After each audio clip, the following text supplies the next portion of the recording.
just grateful that we got seeded 7 and playing the 10th seed, and I'm excited.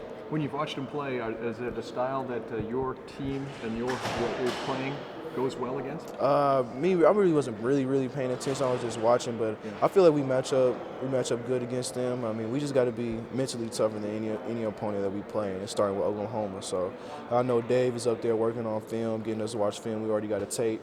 So we're gonna really focus in on what they do and just try to work on their weaknesses. You mentioned Dave. He doesn't sleep between now and when you guys leave. Oh right? yeah, man. Give up to Dave, man. He's gonna be up all night and probably up all week getting film for Oklahoma.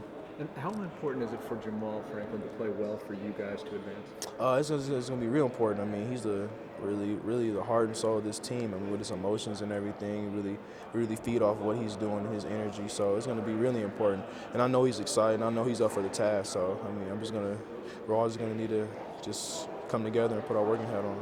Thanks for your time, Jess. What are you going to tell your teammates about your experience? Already having done this a few times. I'm just gonna say enjoy the experience. I mean, it's a good experience to go out there with the NCAA treatment and everything. I mean, a lot of teams don't get the experience, and then their whole season they're fighting for this chance.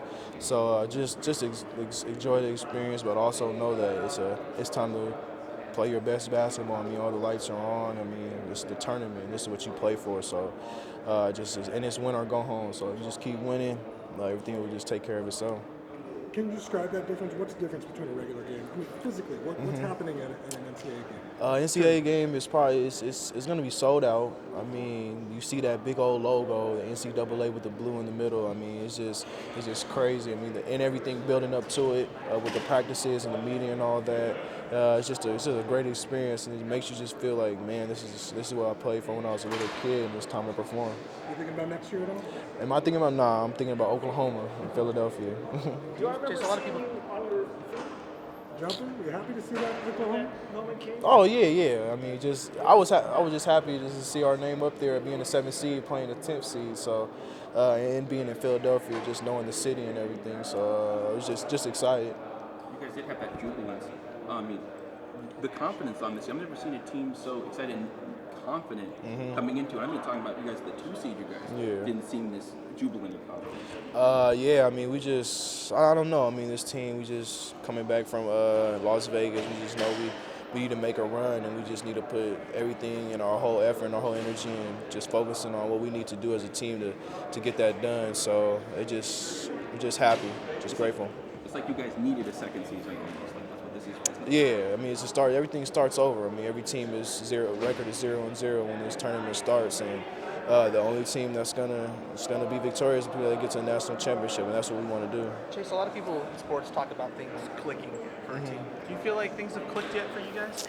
I think things have clicked here and there. I mean, we had some ups and some downs during this whole season, but now it has to be clicking. There's no time for things not to be clicking. I mean, so that starts tomorrow.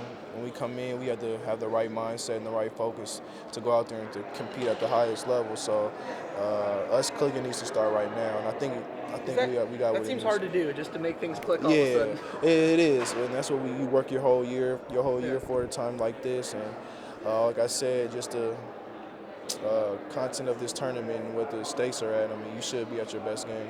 How much pressure do you think is on the Mountain West to perform? The teams are getting in now, but there hasn't been a lot of success in the tournament in the past. I don't want to say pressure because I don't know what other teams are thinking. I mean, we only are worried about San Diego State, so we only can control that. I mean, we've and the teams I think proven in our conference that we deserve to be in the NCAA tournament. This conference is becoming one of those top conferences in the country, so that's what I feel. But I think each and every team feel the same way, that we need to go further and just keep on making Mountain West being one of the top conference. Thank you. You a Charles Barkley fan by you? Yeah, I am. He's a funny guy. Charles Barkley said that your conference was better than the Big Ten, better than all the conferences, and that all the teams that make it will go far. How's that sound? If it sounds, I'm glad it's coming from a man like Charles Barkley with his magnitude, being one of the greatest players ever playing in the NBA, and being a good college player. I mean, and a person that really watches the game, college and in the NBA. So coming from here is a big compliment. He said the Utah Jazz were going to win the title a couple years ago. Oh man,